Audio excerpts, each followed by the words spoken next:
Hi everyone, in this video we're going to be looking at this yellow Lesson B Venn diagrams review sheet, and we are going to be summarizing all of the things that we've been doing so far with Venn diagrams. So in this first section we are just going to be drawing the Venn diagrams and doing the shading represented by each of these statements. So I'm going to go ahead and start by drawing my diagrams first. Is this a proper Venn diagram? We are missing two important things here. One, the rectangle, representing the universal set, and two, the labels. I'd like you to go ahead and write labels in big letters up at the top of this page. So we're going to label this A and B, and don't forget to use a U for the universal set. So I'm going to go ahead and do the other two while I'm at it. So circle A, circle B, universal set, and then circle A, circle B, universal set. All right. Now, some of you, I'm sure, can visualize these intersections and unions in your head, but in case you're having trouble figuring out where to do your shading for these, you can always sketch it with a pencil first, or kind of figure out where a pencil and pen marks are overlapping and color it with a marker. So I'm going to go ahead and start with A union, the complement of B. So the union of those two sets. So circle A is this. And what does not B look like, or the complement of B? Everything outside of the B circle.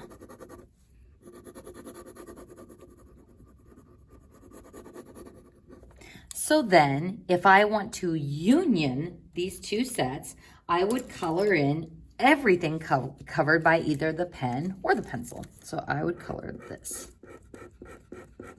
including that center part. And that would be my final solution shading. Looking at the next one, if I want the intersection of not A and not B, or the intersection of the complements of A and B, not in A would be the rectangle and this part of B. Not in B would be the rectangle and just this part of A. So where are those intersecting? Outside the circles. So again, folks, you could either sketch it out with pencil first, or you might be able to visualize it in your head. But our final shading would be outside those circles.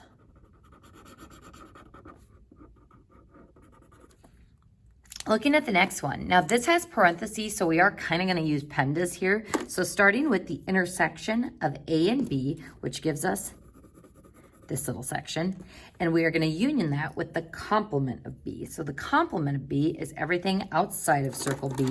So that means I'm going to have everything on the outside of circle B plus the intersection.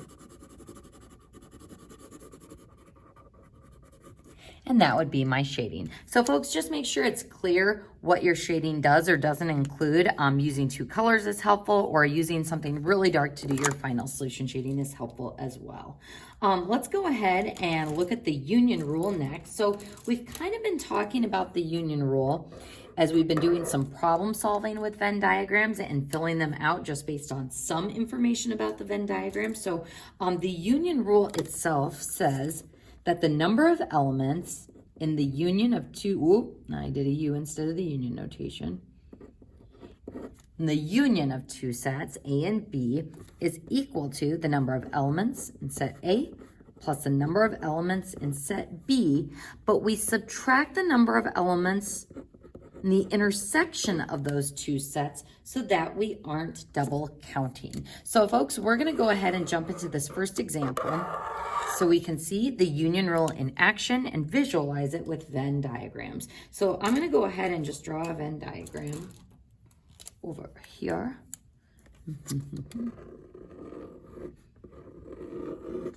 Here's A, here's B, there's the universal set. All right, so it says the number of elements in A is 5. So that means there are 5 elements in this whole circle. Then it says the number of elements in B is 12. So there are 12 elements in this whole circle. Then it says the intersection of A and B has 4 elements. So when we have that N out in front, that means the number of elements. So folks, with some of the solving stuff that we've started doing with Venn diagrams, it's always best to fill in the intersection first because that's kind of your most exclusive item on the Venn diagram. So if there are 4 elements here, I'm going to go ahead and put a 4 there. So I know that there are 4 elements in the intersection. Now we want to know the number of elements in A union B. So we're going to see what this looks like filling out our Venn diagram first, and then we're going to talk about how we can find the union just algebraically. All right, so if there are 4 elements in the intersection and there are 5 elements in circle A, that means there is only 1 element over here, or 5 minus 4 is equal to 1. Same goes for circle B. There are 12 elements in the whole circle, so that if there are 4 on the intersection, we can take 12 minus 4, and that gives us 8 in circle B. Well, in just this part of circle B. So 12 total elements in B, 5 total elements in circle A. We've got 4 in the intersection. So